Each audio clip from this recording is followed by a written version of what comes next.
এবার আসি আমরা চলক কাকে বলে। কোনো অজ্ঞাত রাশি বা অক্ষর প্রতীককে চলক বলা হয়।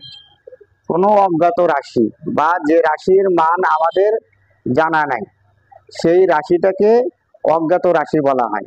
আর এই অজ্ঞাত রাশিটাকেই চলক বলা হয়। যেমন এখানে এর কোনো মান আমাদের জানা নাই, এর কোনো মান আমাদের জানা নাই, তাহলে এখানে কত হবে তা আমরা জানি না, তাহলে এ একটা হচ্ছে হলো চলক। এখানে বির মান আমাদের জানা নাই, বি কত, এর মান কত আছে সেটা আমাদের জানা নাই, তাহলে বি এখানে একটা চলক।